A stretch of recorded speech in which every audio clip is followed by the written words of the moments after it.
Mesdames, bonsoir. Monsieur, bonsoir et merci d'être avec nous. C'est le journal. D'abord, les titres. Sous la présidence du Premier ministre chef du gouvernement Joseph John Gouté, une vidéoconférence est tenue ce matin avec notamment les ministres en charge du système éducatif et santé. Bilan de la reprise des classes 4 jours après. C'était aussi l'occasion pour le docteur Manaouda Malachi de faire le bilan à date de la pandémie Covid-19 au Cameroun. Et puis, mort du journaliste Samuel Ouazizi, les condamnations se poursuivent. Après les journalistes et hommes politiques, hier, c'est au tour du rédac de monter au créneau pour dénoncer cette disparition. Le 20h vous propose la réaction exclusive de Maximilienne Gambé. Voilà pour les titres.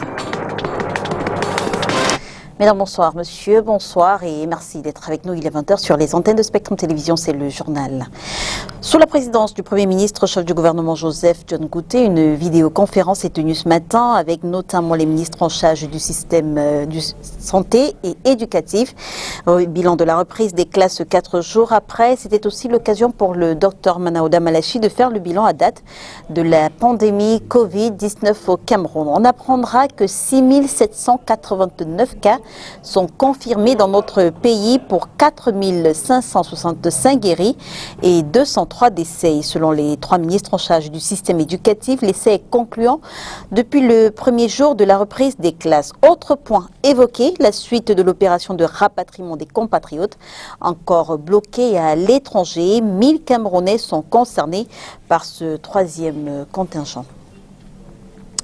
Et puis, rentrée scolaire spéciale, les élèves de Form 5 et première sont rentrés dans la danse ce jour. Vous le savez, ceci se fait dans un contexte de crise sanitaire. Eux aussi ont dû respecter scrupuleusement les mesures barrières. On fait le point Yaoundé avec Olivier Bouzique.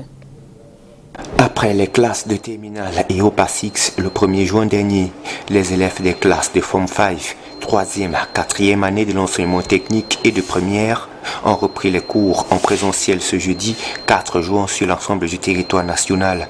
C'est la résultante d'une décision prise le 3 juin par Pauline Alova-Lyonga, le ministre de l'enseignement secondaire, suivant le programme de la rentrée scolaire spéciale. Comme pour les classes de terminale et OPA 6, les élèves des classes concernées par cette seconde vague ont été disposés conformément aux prescriptions officielles relatives à la lutte contre le coronavirus. Un élève par banc, distanciation sociale respectée, le port du masque obligatoire comme dans cet établissement de la capitale politique. Les enseignants aussi sont tenus de respecter les nouvelles orientations pour barrer la voie au Covid-19 en cette période de crise sanitaire. Les élèves, chacun respecte sa place. Le professeur ne circule pas dans les salles de classe. Comme vous voyez, je suis à ma place, je circule au niveau du tableau. Ils ont commencé par un exercice de mise en condition pour réviser les cours que nous avons fait à distance pendant le temps de confinement. Et c'est ça que nous sommes là maintenant. Selon les instructions du ministre de l'enseignement secondaire, les établissements ayant organisé les heures d'enseignement en groupe devront désinfecter les salles de classe avant leur occupation par les groupes successifs. Par ailleurs, les responsables des classes devront donner à leurs élèves les orientations précises en matière de distanciation sociale, laquelle doit être scrupuleusement respectée par tous les élèves dans les différents établissements scolaires. Et après Yaoundé, revenons dans la capitale économique du Cameroun où les élèves des mêmes classes ont eux aussi repris le chemin de l'école. C'est un reportage d'Inès Pangan. Comme pour les élèves des classes de terminale lundi dernier, le rituel du respect des mesures barrières a été suivi ce 4 juin 2020 pour le retour dans les établissements des élèves des classes de première et de troisième. Un cycle qui part du lavage des mains à la distanciation sociale dans les salles de classe. Nous n'avons déjà pas assez d'élèves en première, ce qui fait que l'effectif nous suffit déjà pour la salle normale. Donc la hiérarchie a imposé. Bon, maintenant pour les classes de 4e année et de 3e, nous avons essayé de scinder plutôt en 19 par salle, effectif de 19 par salle. Parce qu'il fallait retrouver équitablement, je veux dire, mettre équitablement les élèves dans les différentes salles. Et à la désinfection.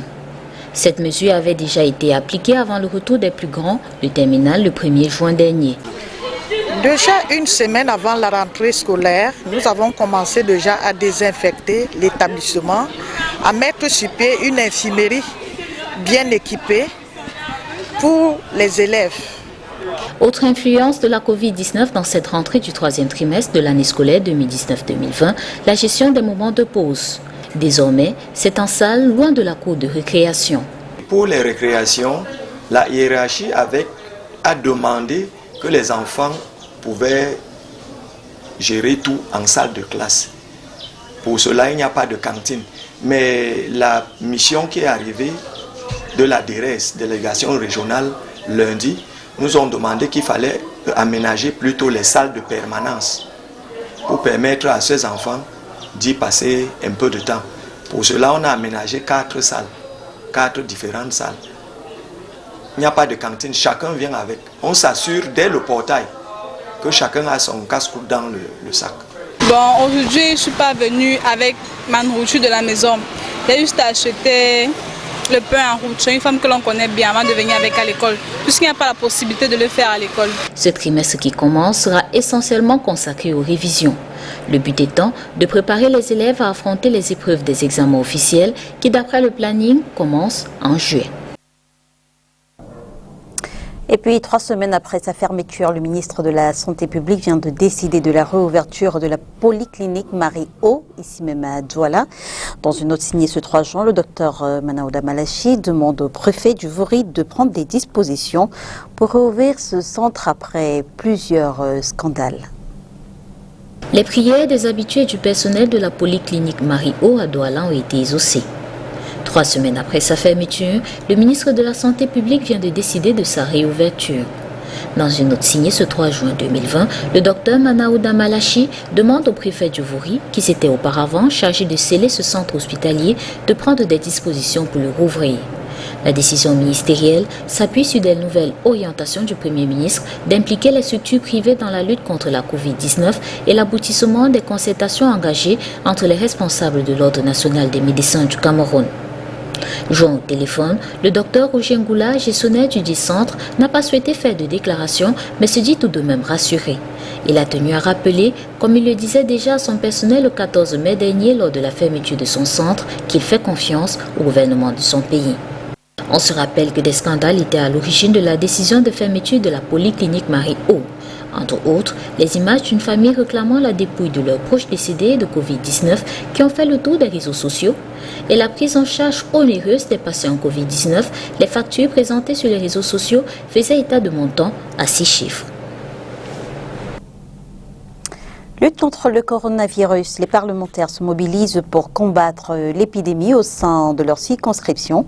C'est le cas de l'honorable Emmanuel Pongo, le député de Vouri-Est, ici à Douala, remis à la commune de Douala 2e ce mercredi un important lot de kits sanitaires destinés à poursuivre la lutte contre la Covid-19, notamment au sein des établissements scolaires de Douala 2e, dont constitués notamment de seaux à robinet, savons, masques, entre autres. Sur l'importance d'une telle action, voici les précisions de l'honorable Emmanuel Pongo au micro de STV.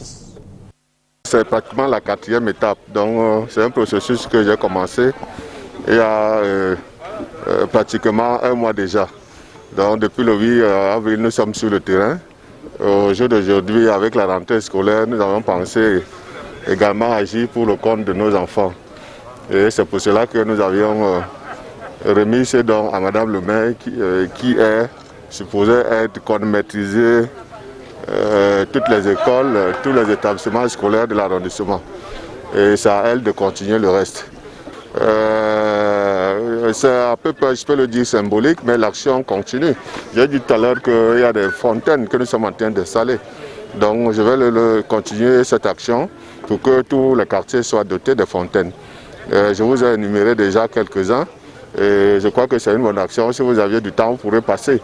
L'école Sacré-Cœur, c'est là où vous allez voir un grand cubiteur de 1000 litres qui est placé. Si vous connaissez la maison de partie de Makaya, du RDPC, vous allez voir, vous allez filmer. Chaîne Uber, vous allez voir, vous allez filmer. Donc le Covid ne va pas finir aujourd'hui, donc c'est un combat permanent.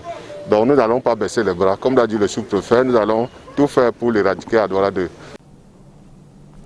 Et depuis la déclaration du premier cas de coronavirus au Cameroun en mars dernier, il faut dire que les chiffres en termes de contamination explosent. Une situation qui n'est pas sans impact sur l'économie, sur les familles, mais surtout sur le porte-monnaie des familles déplacées du nord-ouest et du sud-ouest. Et pour le venir en aide, l'association Women International League for Peace and Freedom est allée à leur rencontre. Mireille Siaptier.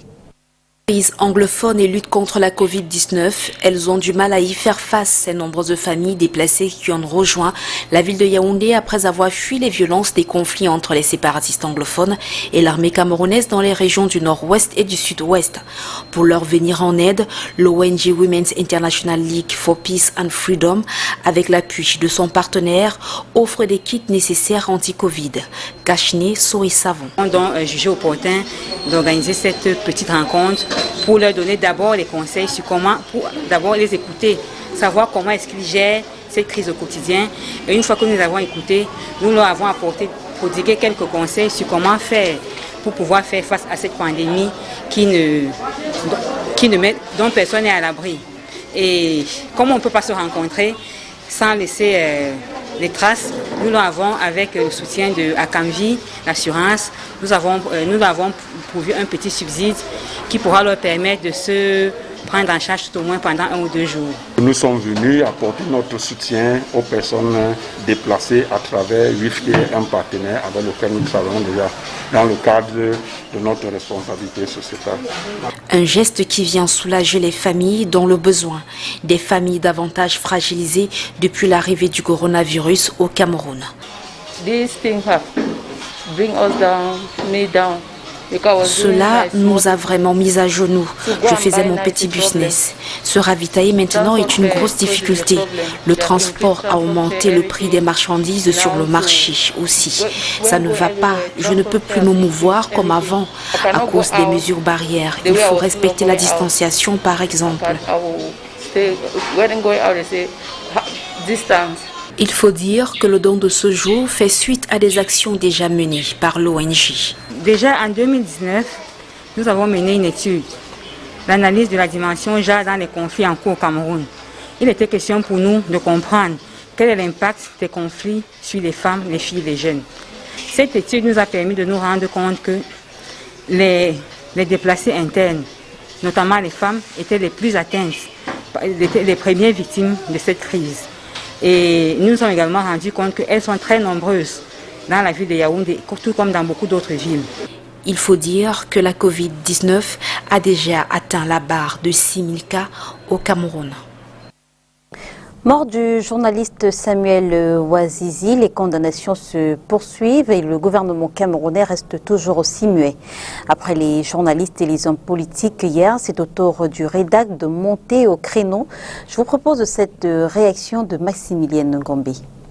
Scandale Ouazizi pour nous est un scandale dont le Cameroun n'avait pas besoin en ce moment dans la lutte contre la pandémie et le Covid-19. Maintenant, pour le REDAC, depuis 2 jours, nous menons des investigations et nous ne pouvons pas de façon péremptoire déclarer Ouazizi mort parce que nous n'avons pas de preuves matérielles. En revanche, pour le REDAC, depuis 6 mois, nous avons dit que nous tenons le gouvernement camerounais pour responsable s'il arrivait quelque chose à Ouazizi parce qu'il a refusé à ce qu'il soit, que ses avocats, que sa famille lui rendent visite, y compris, n'est-ce pas, les défenseurs des droits humains. Et on était allé plus loin pour demander au gouvernement camerounais de le libérer parce qu'il était innocent. Nous avions les preuves qu'il était innocent. Ça n'a pas été fait. Pour nous, nous avons dit que nous considérons que M. Ouazizi est une victime de disparition forcée et ou d'exécution sommaire ou extrajudiciaire à partir du moment où le gouvernement camerounais refuse de montrer Ouazizi et de dire là où il se trouve. Nous sommes aujourd'hui confortés dans ce que nous avions dit Ouazizi reste pour nous victime de disparition forcée et ou d'exécution sommaire ou extrajudiciaire jusqu'à ce que le gouvernement camerounais vienne lever la suspicion et nous donne des preuves matérielles de sa mort pour nous dire là où son corps se trouve en ce moment. En même temps, nous voulons rappeler au gouvernement camerounais que le rôle des défenseurs des droits humains, des journalistes, est de contribuer à la consolidation des institutions démocratiques, à la mise en place d'un état de droit solide et à la protection des populations qui sont victimes, n'est-ce pas, de tous les abus de certains membres du gouvernement et autres entités, que ce soit au niveau entité, que ce soit au niveau du gouvernement, au niveau civil ou des groupes armés qui se croient que soit les plus forts. Et il est inadmissible que ces gens-là subissent des pressions, des enlèvements, des séquestrations, des disparitions forcées, des exécutions extrasommaires et judiciaires dans un état dit de droit. Enfin, nous demandons aux populations, aux défenseurs des droits humains, aux journalistes, de faire preuve de beaucoup de solidarité pour que l'espace civique ne soit pas restreint au Cameroun. L'arrestation et la détention de Samuel Ouazizi n'ont pas été conformes au code de procédure pénale et à la Déclaration universelle des droits de l'homme ratifiée par le Cameroun. Maître Lavoisier Tsapi, joint au téléphone ce jour, demande qu'une enquête soit faite pour déterminer les circonstances exactes de l'arrestation du journaliste et au cas où il serait décédé en détention, que les coupables soient jugés. Nous l'écoutons. Le code de procédure pénale, qui est applicable même devant les juridictions militaires, indique que lorsque une personne est interpellée, la personne qui l'interpelle, l'officier qui l'interpelle ou les forces de maintien de l'ordre qui l'interpellent, doivent lui donner la possibilité d'informer sa famille par téléphone ou par tout autre moyen de ce qu'il a interpellé, et on doit lui dire d'indiquer exactement où est-ce qu'on l'amène. Ça, c'est le code de procédure pénale qui le dit. Le Cameroun a ratifié la Déclaration universelle des droits de l'homme, qui est une loi interne au Cameroun. Alors, la Déclaration universelle des droits de l'homme dit que le droit à la vie est sacré. Et chaque État qui a ratifié la Convention, la Déclaration universelle des droits de l'homme, a le droit de protéger la vie des citoyens. Donc, le Cameroun, ce droit à la vie et cette Déclaration universelle des droits de l'homme, c'est inscrit dans la Constitution de notre pays. Ça veut dire que toutes les forces, que ce soit militaires ou que ce soit les forces de sécurité publique, sont obligées, je dis bien obligées, lorsqu'elles ont un citoyen en main, de protéger sa vie. Parmi donc des citoyens qui de plus est présumé innocent, tant qu'il n'a pas été jugé par un tribunal, qui est présumé innocent, il est inconcevable qu'il décède. Ça veut dire que soit c'est une exécution extrajudiciaire, soit c'est un meurtre ou une torture ayant donné la mort. Vous savez que le Cameroun a ratifié la Convention internationale contre la torture. Et on a intégré à l'article 132 du Code pénal des infractions extrêmement sévères contre les agents des forces de maintien de l'ordre qui se livrent aux tortures des citoyens. Alors ça fait que si ce journaliste est effectivement discuté comme les informations le laissent croire, ce serait un incident extrêmement grave. Le gouvernement camerounais gagnerait à ouvrir une enquête officielle sur le sort de ce journaliste, pour que l'opinion, pour que leurs confrères journalistes et même les citoyens camerounais et même sa famille, que tout le monde soit éclairé sur ce qui lui est arrivé. Et si, d'aventure, il a été tué, que les responsables soient interpellés et jugés. Les autorités camerounaises n'ont pas encore réagi pour confirmer ou infirmer cette disparition. Des fusils de différents modèles, cartouches, couteaux mortels, tenues militaires et même des drogues ont été saisis mardi 2 juin 2020 dans un camp abritant des combattants séparatistes dans le village Malended dans l'arrondissement de Kumba 3. Dans la foulée, un général séparatiste a été neutralisé et avec lui certains de ses combattants. Ce lot d'armes à feu a été présenté à la presse à Kumba, région du sud-ouest, ce mercredi 3 juin 2020. Et je vous propose d'écouter à cet effet le préfet de la Mémé, Chamberlain Tondon. Avec le soutien des populations, cette opération qui a été conduite de main de maître par nos forces de maintien de l'ordre avec professionnalisme, que je tiens ici à féliciter sincèrement pour ces efforts, que ces forces ne cessent de ménager pour que les populations viennent dans le but. Je leur dis sincèrement merci, toutes mes félicitations. J'invite également les populations à collaborer sincèrement avec ces forces pour ramener la paix et le calme dans ce département. Et aussi, je ne saurais terminer sans dire à ces combattants qui n'ont pas d'autre souci que de déposer les armes. S'ils ne déposent pas les armes, comme je leur ai donné l'opportunité, je vais continuer à aller pour chasser. Et les résultats, nous les connaissons tous. Donc, ils ont encore cette porte ouverte qui leur a été gracieusement donnée par le président de la République de faire de la nation, pour qu'ils déposent les armes et qu'ils rejoignent le reste des paisibles populations pour la reconstruction du département de la Méditerranée. Sensibiliser les promoteurs fonciers et maîtriser le plan d'urbanisation de la ville de Douala, ce sont là les objectifs de 2 campagnes lancées par la ville de Douala. La présentation de ces 2 campagnes était au centre d'une conférence de presse donnée par le maire de la ville ce 4 juin. Plus de détails, c'est dans ce reportage que signe Inès Pangan. Particularité de la ville de Douala, uniquement 10% des promoteurs fonciers sont propriétaires d'un permis de construire. Des statistiques qui concernent beaucoup plus les arrondissements de Douala 2e, le quartier Nouvelle et de Douala 3e. À l'absence de ce document, plusieurs se découragent à se lancer dans la quête d'un permis de construire. Vous savez qu'à Douala, le véritable problème, c'est un problème de possession foncière. C'est-à-dire qu'il y a un problème de titre foncier à Douala. Donc il y a beaucoup d'habitations à Douala ne disposant pas donc de titre foncier, ne disposent pas donc de permis de construire.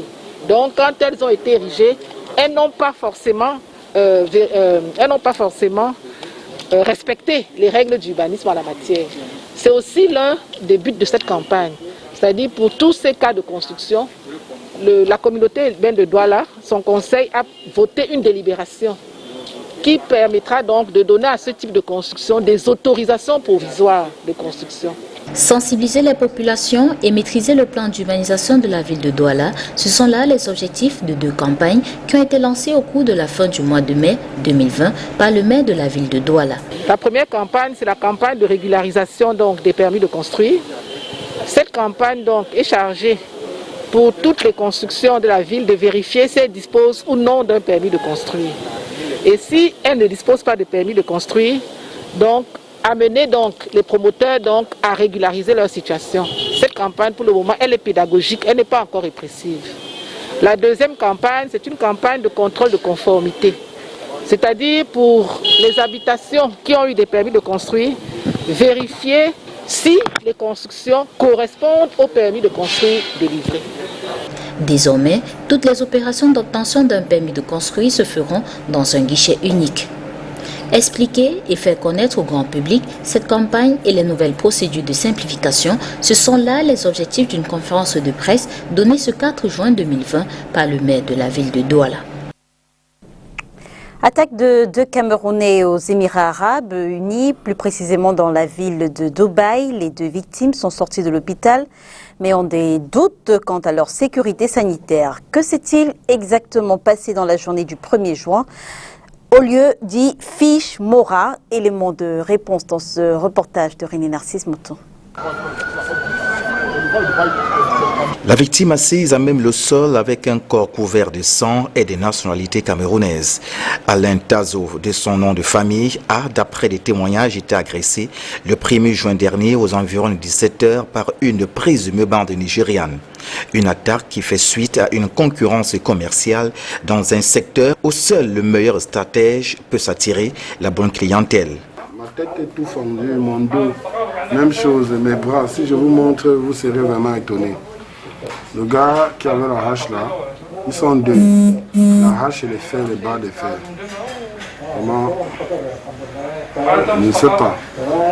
Je suis seulement là que le Seigneur me donne la force. C'est même ma tête là, on ne sait pas encore s'il faut qu'on opère ou bien s'il faut qu'on fasse quoi que ce soit. Les mêmes témoignages font état de ce que cette agression n'est pas la première du genre. Il s'est avéré 4 jours avant le conflit que les Nigérians ne supportant plus partager cet espace avec les 2 Camerounais, parce que là on parle de 3 Nigérians face à 2 Camerounais dans ce même couloir. Après plusieurs menaces subies par les Camerounais par ces Nigérians, les Camerounais ont décidé toujours de rester propres et de continuer à exercer leur business sans nuire à autrui. Les Nigérians se lassant du déroulement de la vente des Camerounais, puisque le Camerounais a un talent de vente par rapport à son éloquence, les Nigérians n'ont pas supporté de voir plus de clients chez les Camerounais. Les Nigérians ont agressé ces 2 Camerounais. Ils les ont dépouillés, ils ont bastonné un d'entre eux, un coup au niveau de l'œil, et ont pris son portefeuille, moyennant une somme d'argent, et son téléphone portable. Regroupés en communauté dans la ville de Dubaï, aux Émirats Arabes Unis, au lieu-dit d'Era et plus précisément à Fichmora, les Camerounais en compagnie des gros bras vont organiser une battue au fin de mettre la main sur les auteurs de ce qu'ils ont qualifié d'agression et d'arnaque. On a un corps ici qu'on appelle le CID. C'est un corps sauvagement entraîné pour des assauts. C'est eux qui ont pris l'engagement d'aider la communauté camerounaise à retrouver ces Nigérians. Les Camerounais ont reçu arrêter 6 Nigérians qui faisaient partie du groupement qui attaquait les 2 Camerounais. Mais dans les 6, il n'y avait pas les 2 personnes qui ont commis l'acte. Les 6 ont été remis au CID, qui ont été conduits à la police. La police a essayé de trouver des solutions pour calmer les Camerounais, puisque les Nigérians n'étaient plus sur place. D'autres Nigériens étaient cachés dans certains abords. Avec le déploiement de la police, ils ont réussi à sortir et c'est comme ça que d'autres ont été arrêtés par les Camerounais. Retrouvez la suite de ce reportage sur notre page YouTube STV Cameroun. Publi Info, la Fondation MTN vole au secours des établissements scolaires à travers les dirigeants du Cameroun. La direction régionale de MTN pour le centre a remis le nécessaire de lutte contre les Covid-19 à 2 établissements scolaires de la capitale politique du Cameroun. Lycée technique industriel et commercial de Yaoundé. Dans la cour, enseignants et élèves bien distancés les uns des autres, masques de protection au visage, accueillent la caravane Yolo Hop de la fondation MTN. L'équipe de MTN ne vient pas les mains vides. Avec elle, des cartons, des gels hydroalcooliques et de masques de protection pour les 197 enseignants en service dans cette école. Le matériel est adressé en priorité aux enseignants. Donc nous allons mettre ce matériel à leur disposition pour qu'ils puissent appliquer les mesures barrières qui leur permettraient d'être plus accessibles à nos élèves. La délégation de la Fondation a ensuite mis le cap sur un autre établissement de la ville de Yaoundé, le lycée d'Ahala. Ici également, des cartons de masques de protection et des gels hydroalcooliques ont été mis à la disposition des enseignants pour contribuer à les protéger de la propagation du coronavirus. Un geste salutaire qui arrive comme une bouffée d'oxygène, selon le chef d'établissement. Le tout premier don depuis que la pandémie a commencé. Le besoin se présentait déjà avant et je crois qu'avec ce matériel-là, toutes les mesures seront prises pour que le coronavirus ne passe pas par le lycée d'Ahala. Donc nous disons infiniment merci à MTN. Plusieurs autres établissements des 10 régions du Cameroun vont recevoir ces mêmes kits pour la protection de leur corps enseignant dans le cadre de la caravane Yolo Hop. MTN est un partenaire de l'éducation, c'est ce qui justifie déjà notre présence. Aujourd'hui, tous les regards et tous les efforts sont mis en place pour combattre ce Covid-19 et l'éradiquer complètement de notre pays. Nous avons donc pensé comme ça au secteur de l'éducation, notamment les enseignants qui sont chaque jour devant les enfants qui eux aussi viennent des maisons pour arriver et recevoir leurs enseignements. Donc nous avons pensé à eux afin qu'ils soient protégés. La distribution de ces équipements anti-Covid-19 aux établissements scolaires fait en effet partie d'une série d'actions menées par MTN depuis mars 2020 pour accompagner le plan national de riposte du gouvernement et aider les communautés à faire face à la pandémie. Cette caravane de la fondation MTN va faire le tour du pays pendant tout le mois de juin. En plus des écoles, des escales sont prévues dans les mairies, les hôpitaux, les médias et autres callbox. À travers l'initiative YOLO Up, MTN apporte son soutien à la population et surtout réaffirme sa conviction qu'il faut se mettre ensemble pour faire face efficacement à la crise sanitaire actuelle. Rideau sur le 20h, mesdames et messieurs, merci de nous avoir suivis. On se retrouve dès demain 20h sur les antennes de Spectrum Télévision, si bien sûr Dieu le veut. Bonsoir.